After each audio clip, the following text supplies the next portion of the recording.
The $14 trillion heist nobody voted for. 87% of American companies with more than $100 million in revenue are privately held. You can't buy them. Your 401k can't touch them. That's been the rule for decades. Retail investors stay in the public lane, institutional money plays in the private one. That rule is being dismantled right now. And the people dismantling it aren't doing it quietly. They're doing it through executive orders, regulatory safe harbors, and carefully negotiated partnerships between the largest private equity firms on Earth,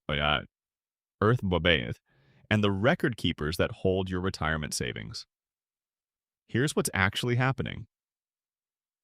Private equity firms are sitting on $3.7 trillion in what the industry calls dry powder, committed capital that hasn't been deployed yet. That number sounds impressive until you realize it's actually a problem. Between 2019 and 2024, the industry raised $4.8 trillion, but only deployed $3.6 trillion. The gap is widening. Traditional institutional investors, university endowments, state pension funds, are overallocated.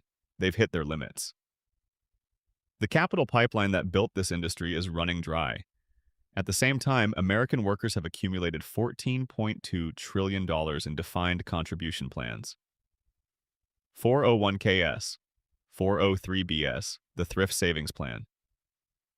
Capital that flows in automatically, every 2 weeks, regardless of market conditions.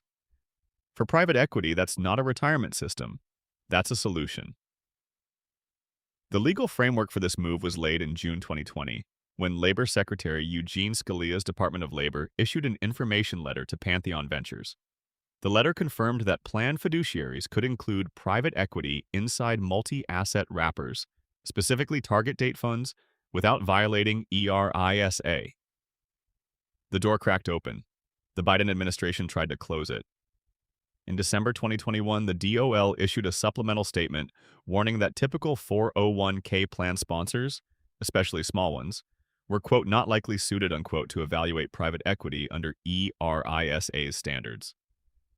Too complex, too opaque, too risky for ordinary fiduciaries to assess properly. That warning lasted 4 years. On August 12, 2025, it was formally rescinded.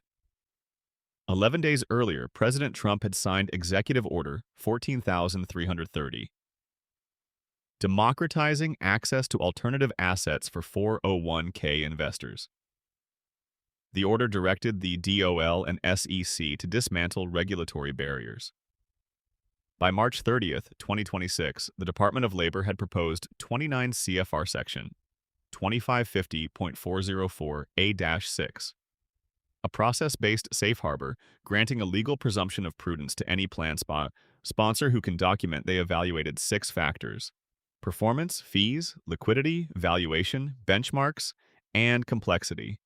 The political architecture is complete. The industry infrastructure was already built.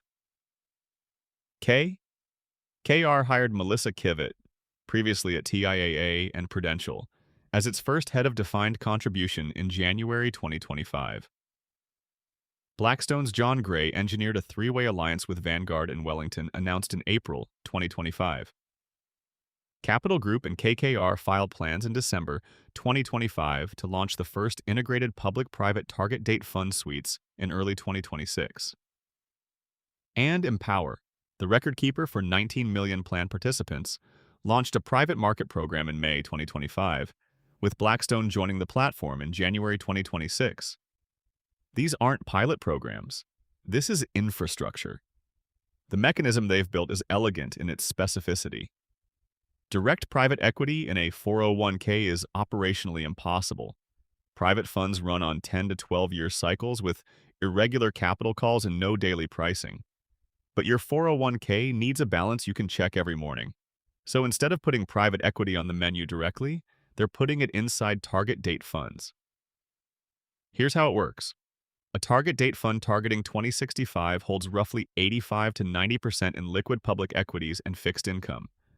The remaining 10 to 15% sits in a private equity sleeve, structured as a collective investment trust, which, unlike a mutual fund, is exempt from SEC registration and doesn't require the same disclosure standards. Daily pricing on the private sleeve is handled through a synthetic model that uses public market proxies to interpolate value between quarterly appraisals. When the actual quarterly valuation comes in, the fund reconciles. The wrapper works.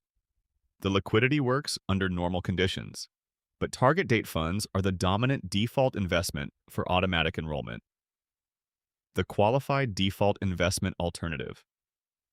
When you get a new job and don't touch your 401k setup, you go into a target date fund. You didn't choose private equity, you chose nothing. Private equity came along for the ride.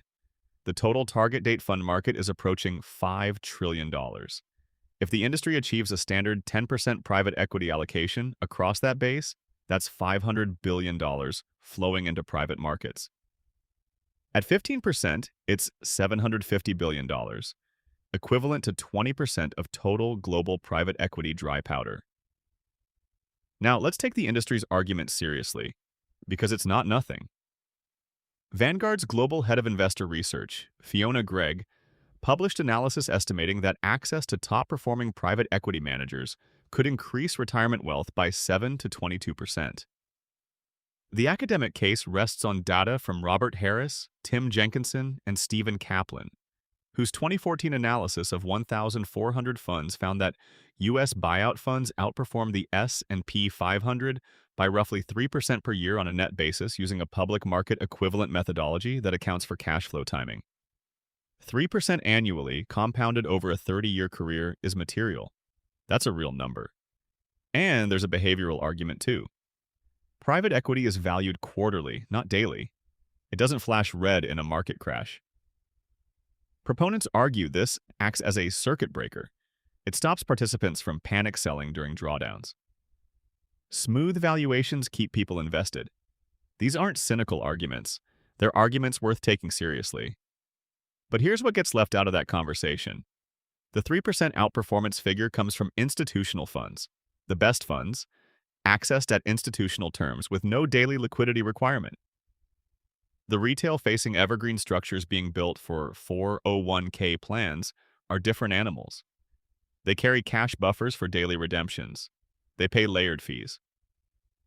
The outer CIT wrapper runs 10 to 50 basis points. The underlying private sleeve, even at the negotiated retail rate KKR is offering at 84 basis points, stacks on top of that. Total expense ratios often exceed 100 to 150 basis points, compared to 3 basis points for a passive S&P 500 index fund. Run that fee difference over 30 years on a $10,000 investment with a 7% gross return. The passive portfolio grows to $75,470. The private equity inclusive portfolio grows to $49,840. A 34% reduction in final wealth, before you've earned a single dollar of outperformance. The private equity sleeve has to clear a very high bar just to break even with an index fund. And the smooth valuations argument cuts both ways. Cal PERSY, the largest public pension in America with $563 billion in assets, committed $465 million to its Clean Energy and Technology Fund in 2007. By March 31st, 2025, that fund was worth $138 million, a 71% loss. Over the life of that investment, Cal PERS paid the managers $22 million in fees. Had they put that same $468 million into a passive S&P 500 index fund, it would have been worth approximately $3 billion. The smooth quarterly valuations didn't protect Cal PERS. They just made the losses harder to see while they were accumulating. There's also a structural risk that hasn't been stress tested. In a severe market downturn, participants panic sell their target date funds. To meet daily redemptions, the fund liquidates its public equities because it can't liquidate the private sleeve. The liquid portion shrinks. The illiquid portion grows as a share of the total. If the private allocation exceeds roughly 15%, the fund may be forced to suspend redemptions. Participants who stay in face write-downs on assets they can't exit. Those who left early got out at a synthetic NAV that was never actually tested against real market prices. And here's the arbitrage nobody is talking about.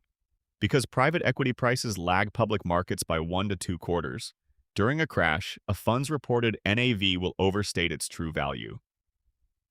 The participants who redeem early, the ones with financial advisors, with market knowledge, with the confidence to act, get out at inflated prices.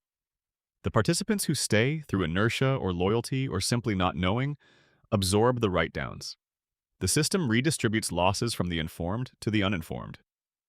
The people designing this system know all of this. Steven Schwartzman, co-founder of Blackstone, has lobbied the Trump administration directly. Apollo's Mark Rowan engineered the Apollo-Athene merger specifically to align asset management with retirement services. These are among the most sophisticated financial architects in the world, and they have designed a product that solves their problem. The dry powder problem, the institutional saturation problem, in a way that they can credibly frame as solving your problem. The June 5th, 2024 Fifth Circuit decision that struck down the SEC's private fund advisors rule matters here. A unanimous 3-0 panel vacated the SEC's mandatory quarterly reporting requirements, fee disclosure rules, and audit mandates for private funds. The SEC declined to appeal by July 22, 2024. That means the vehicles being built for your retirement account are not subject to the same disclosure standards as the mutual funds you currently own. You will know less about what's inside your target date fund than you know about any stock in your brokerage account. Labor Secretary Lori Chavez DeRimmer framed the proposed safe harbor as, quote, driving a new golden age for savers. Deputy Secretary Keith Sonderling declared that the DOL's days of picking winners and losers are over. Senator Elizabeth Warren has called this what it is, a mechanism that exposes savers to high fees and instability. The public comment window for the proposed rule closed June 1st, 2026. Here's the thing about the democratization framing. Democracy implies a vote. Nobody enrolled in Empower's 19 million accounts voted to allocate part of their retirement savings to Blackstone.